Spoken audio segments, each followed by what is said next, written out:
hemendik aurrera Angel Espartaren memoria betirako geratuko da Bilboko bihotzean eta denon bihotzetan baita ere.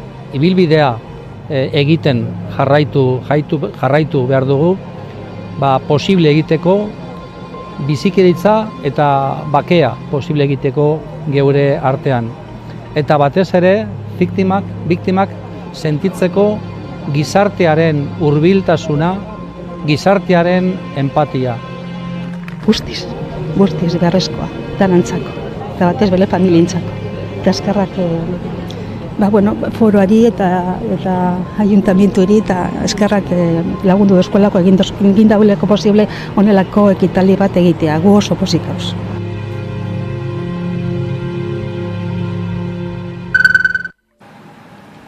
Aroztegiko auziperatuei elkartasuna adieraztearen bidean, manifestaziorako deia egin zuten atzo hainbat herritarrek. Ekimena datorren otsailaren batean burutuko da. Guztira, 20 urteko kartzela zigorra eta 56.000 euroko isunak jarrik nahi dizkiete 7 pertsonei 2021ko apirilean Lekarozen Aroztegiko obrak geldiarazteko asmoz eginiko protesta batzuen harira. Epaiketa otsailaren hasieran abian jartzea dago aurreikusita.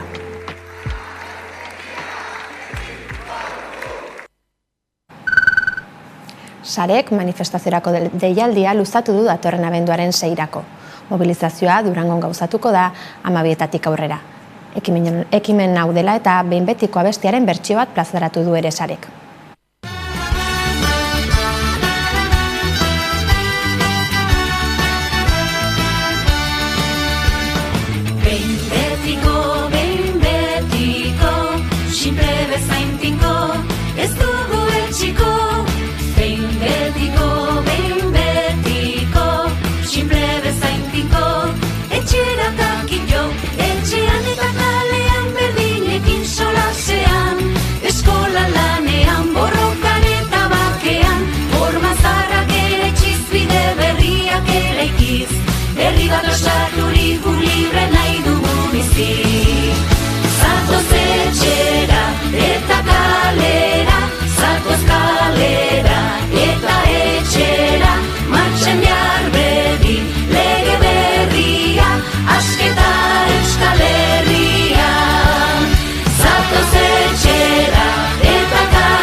Sumarren asambladarako hautagaitza bateratua aurkeztuko dute Alba Garzia, Lander Martinez eta Edurne Garziak. Hautagaitza hau gaur eta azaroaren 29 bitarte bozkatuko dute koalizio konfederaleko kideek.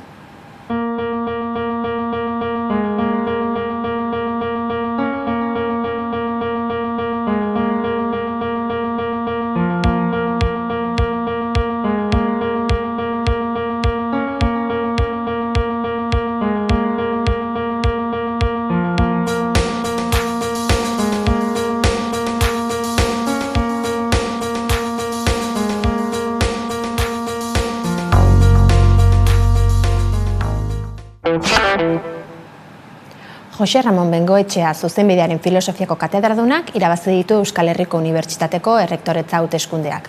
Bozken ia 74 eskuratu ditu Bengoetxeak. 26 aldiz, orain arte errektore izan den Eba Ferreirak.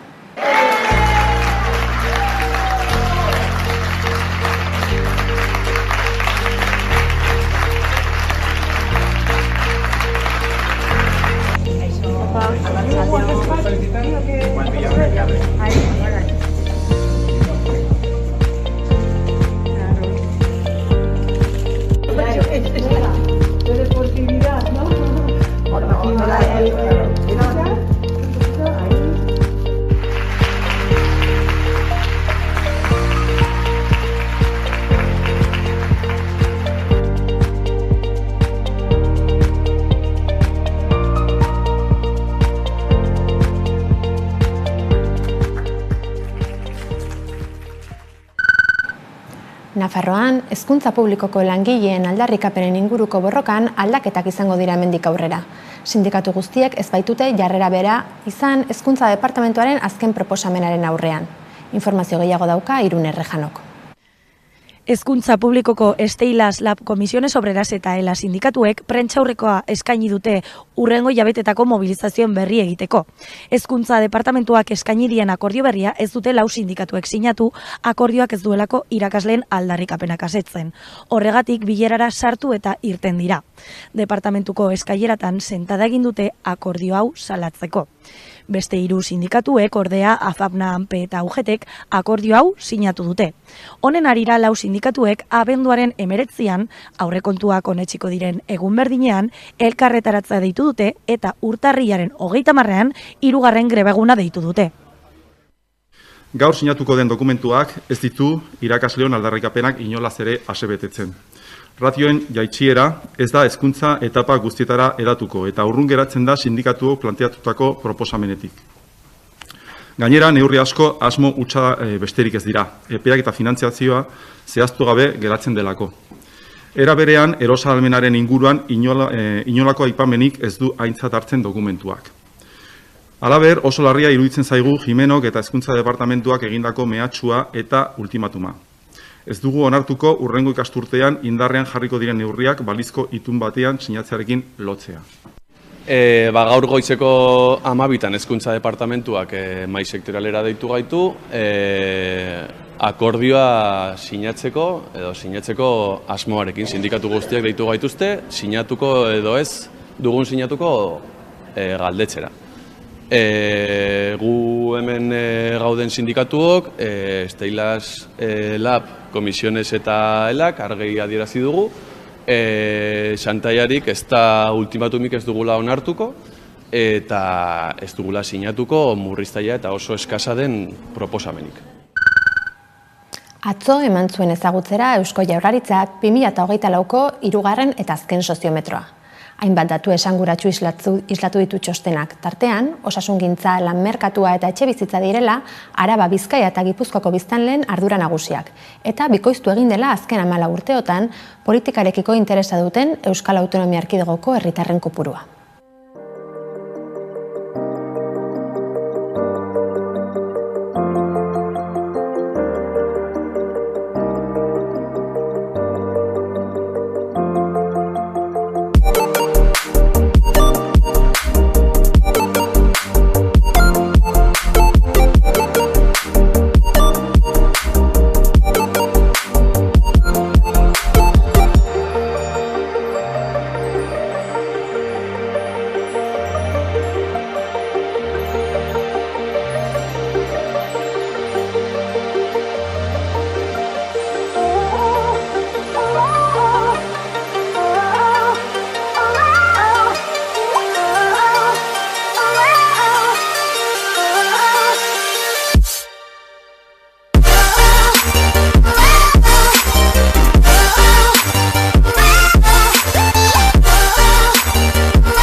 Donostian, hizkuntza gutxituen kongresua martxan da atzo eta gaur bitarte. Bertan izan da gure berrien maila Udane Arbeo, ekimen honen nondik norakoak ezagutzeko asmoz. Hizkuntzen irabazia foroak 15 hizkuntza gutxitu bildu ditu Donostian. 2 egunez kursalen hizkuntzan irabazia kongresua egin dute Langune Euskal Herriko hizkuntza industria elkarteak Fuen Union of European Nationalities erakundearekin batera antolatuta.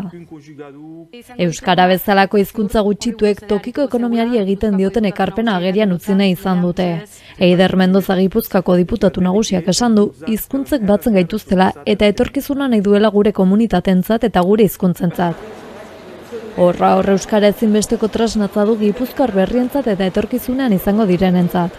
Beraientzat gizarteratzeko tresna ezinbestekoa izango da euskara eta aldi berean sekulako ahalegina egin behar dugu danok euskara hainbeste hizkuntza berrien artean gutxitu ez dadin murgildu itsaso zabal horretan eta bertan galdu.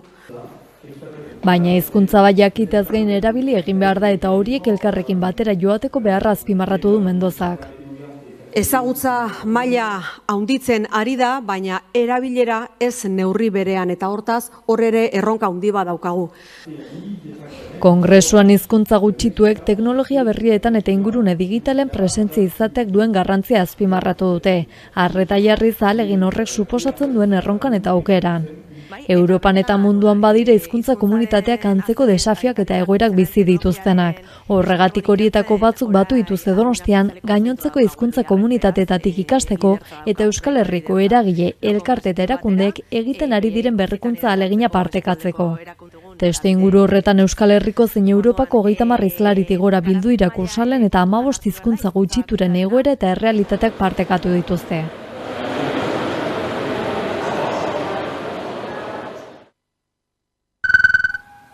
Iruñean, hiriko auzo guztietako aurreskolak euskaraz izatea aldarrikatu zuten atzo Nafarroako hiriburuko euskalgintzako hainbat ekintzailek.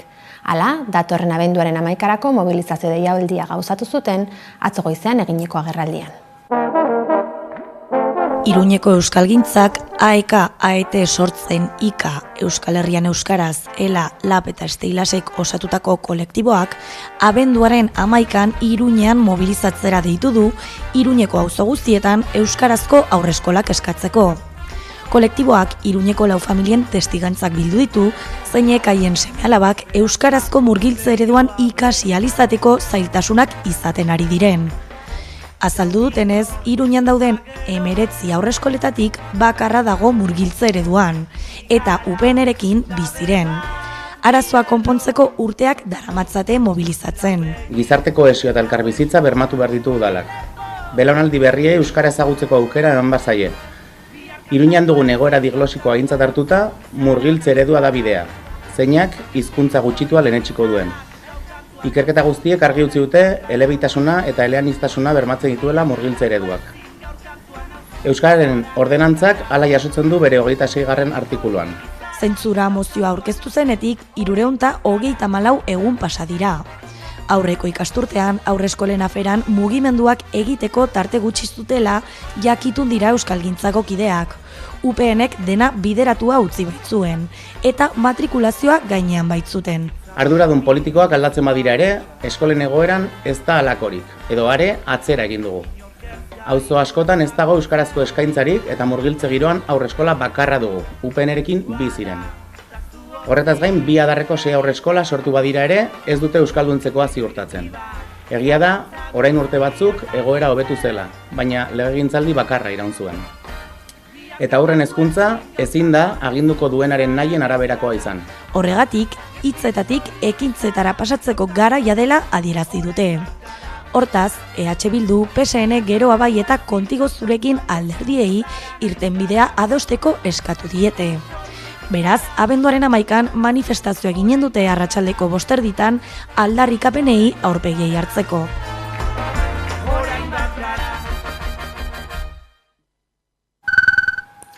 Palestinarekin elkartasuna taldeak mobilizazioetarako deia luzatu du Hego Euskal Herriko 4 hiriburuetan datorren ostiralerako. Palestinarekin elkartasuna taldeak Gasteizen, Donostian, Bilbon eta Iruñan egin du deialdia azaroaren 29 ostiralerako Israelekin harremanak haustea aldarrikatzeko. Israelen desegitea bidean harreman oro eten lelopean, mobilizazioak Nazio Batuen erakundearen zatiketa planaren 77. urteurrena dela eta egingo dira.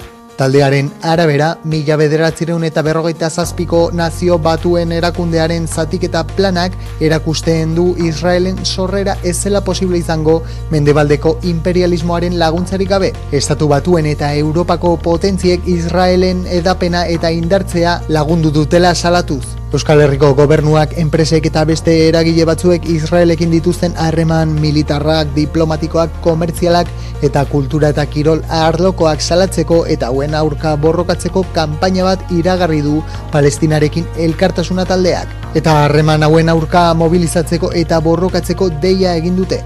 Arratsaldeko 7:30 dira deialdiak Bilboko Federico Moyua plazan, Gasteizko Andra Mari Zuriaren plazan eta Donostiako Gipuzkoa plazan. Eta 7:00 izango da Iruñako Udaletxeko plazan. Bestalde Jala Nafarroak beste mobilizazio bat deitu du larunbaterako Iruñean. Golem zinematatik abiatuta giza eskubideen defentsan eta Israelen ekintzak gaitzesteko.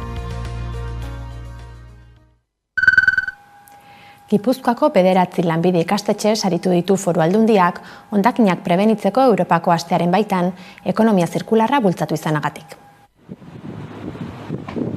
Hondakinak prebenitzeko Europako astearen baitan Aldundiak Gipuzkoako lanbide heziketako 9 ikastetxe saritu ditu ekonomia zirkularrarekin duten konpromisoagatik.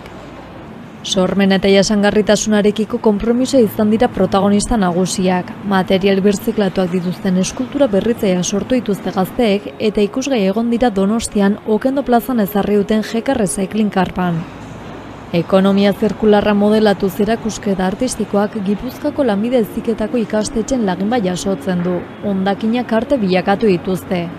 Jose Ignacio Asensio jasangarritasuneko diputatuak aintzatespena eman die ingurumen hezkuntzarekin eta ikasleen artean praktika jasangarria sustatzearekin aparteko konpromisoa erakutsi duten ikastetxeei.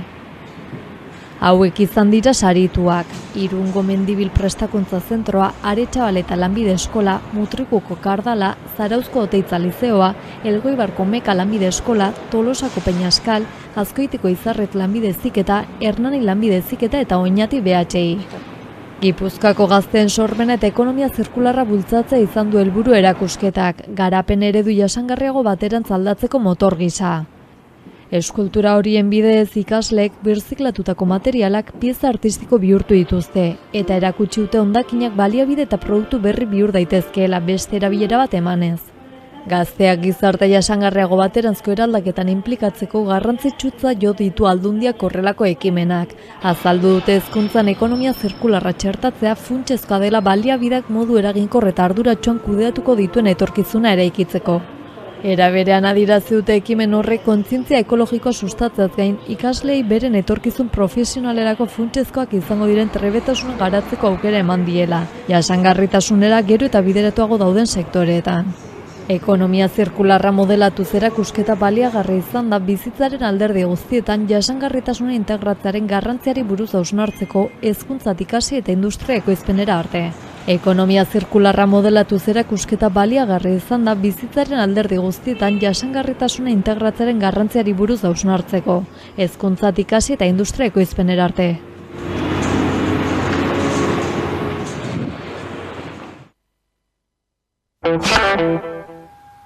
Ekonomia arloan, Sidenor enpresa bizkaitarrak Talgoren 29% eskuratzeko proposamena luzatu du, baldin eta ekintza honen bidez, konpainiaren erroak Euskal Herrian mantenduko badira. Sidenorrek Talgoren 29,9% partaidetza eskuratzeko eskaintza egin dio Trilantic funtsari joan den astean. Erosketa operazioan PESA konpainia poloniarrak ere parte har dezakela dirudi. PESAk tren makinak, eskualdeko trenak eta tranbiak ekoizten ditu, baina ez abiadura handiko ibilgailuak. Beraz, bere negozioak osagarriak izango lirateke. Enpresa honek Talgoren posizioa indartzeko gaitasun industriala izango luke. Izan ere, 4.000 milioi gorako eskaera dauka. Irailaren 24an Talgok eta PESAk akordio bat sinatu zuten Poloniako abiadura handiko trenbide sare berriaren garapenean laguntzeko aukera aztertzeko. Gauzak horrela, Sidenorrek Talgo tren ekoizlearen parte eskuratzeko aukerak inbertitzaileen eta Madrilgo eta Lakuako gobernuaren babesa jaso du. Izan ere, Espainiako ekonomia ministroak adierazi duenez, Sidenor bezalako enpresa bat Talgoren kapitalean sartzea epe luzerako konponbidea izan daiteke, eta honen akziodunei egonkortasuna eman diezaieke. Mikel Jauregi Jaurlaritzako industria sailburuak bere aldetik azpimarratu zuen Lakuak babestu egiten duela Sidenorrek Talgoren kapitalean sartzeko duen asmoa, baldin eta Euskal Herrian errotuta jarraitzen badu eta tokiko enplegua bultzatzen bada. Imanol Pradales lehendakariak ere erosketa operazioaren babesa adierazi zuen, baldin eta industria bazkide bideragarri bat agertzen zen.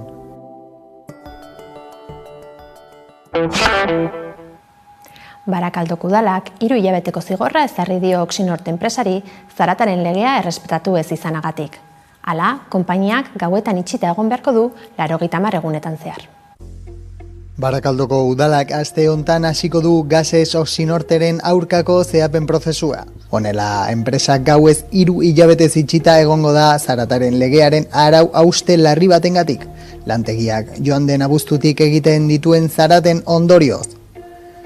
Garapen iraunkorraren eta ingurune naturalaren arloak lantegia 11etatik 7etara itxita egotea eta 11.800 euroko isuna ordaintzea proposatu du. Oxinortek orain 15 egun ditu beharrezkoak ikusten dituen alegazio agiri edo informazio guztia aurkezteko. Enpresaren ekoizpena gauez etetea izan da hain zuzen bizilagunen eskaeretako bat. Abuztuaren amaieratik zarata dela eta euren atsedena kaltetua izan dela argudiatuz. Zaratak abuztuan hasi ziren lantegiak mantentze lanak egiteko egin zuen etenaldiaren ondoren. Ekoizpenari berriro ekin ziotenean hasi ziren zaratak eta naiz eta Oxinortek lantegia akustikoki isolatzeko lanak egin dituen, Lutxanako bizilagunek lantegitik zetorren txistu etengabea pairatu behar izan dute. Barakaldoko udalak ziurtatu duenez dituen tresna juridiko eta legal guztiak erabiliko ditu arazo honi ahalik eta lasterren amaiera ematen saiatzeko.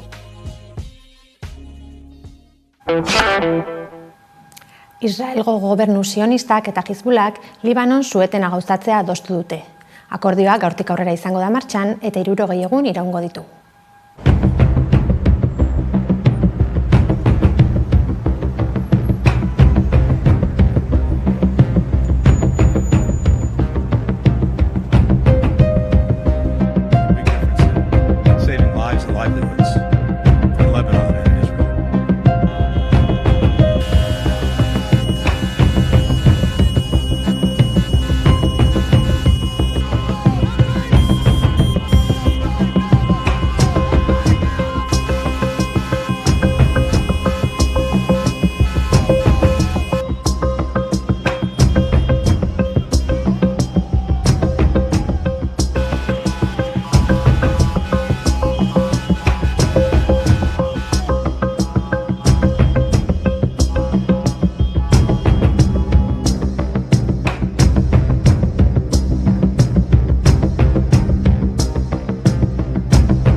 Benito Lertxundik agur esango dio musikaren munduari. 60 urteko bilbide artistikoaren ostean, erretiratzeko erabakia hartu du oriotarrak eta hala jakinarazi du gaur goizean Gernikan eginiko agerraldian. Bertan izan da Xabi Alo. Egun trista gaurkoa euskal musikagintzarentzat, Benito Lertxundik iragarri baitu 6 hamarkadaren ostean musikagintza utziko duela. Gernikan eman duen agerraldian eman du horren berri eta adierazi du 6 hamarkadetan etenik izan ez duen ibilbide oparoaren ondoren kontzertuak ematari usteko garaia dela, naiz eta ez duen baztertzen bestera batera musikagintzarekin eta sormen artistikoarekin harremenetan jarraitzea. Benito Lertxundik Gernika kontzertuan diskaren aurkezpenean eman du Benito Lertxundik erabakiaren berri. Olatz gaurkoan Benitok iragarri du musika utziko duela modu batean ala bestean 6 hamarkadaren ostean, gaur zan eguna hori iragartzeko. Bai, ofizialki gaurrala erabakizun, hasieran etzun iragarri nahi, baina gero disko hontan, disko hau aurkeztu behar zuenez, pentsatu zuen bi iragarpenak batera egitea, bai. Diska berria iragarri duzuelako Gernika kontzertuan, ze aurkituko dugu disko honetan? Disko honetan dago iaz Gernikan emandako kontzertua. Bi kantu ezik, bi kantu kanpoan gelditu dira, bere irizpideen arabera, ez zirelako songi borobiltzen edo, eta bestela osoa, bai. Gure aldetik besterik ez. Gogoratu Amaikaren webgunea eta sare sozialak eskuragai dituzuela informazioa zabaldu nahi izanez gero. Mila esker zuen arretagatik eta bihar arte.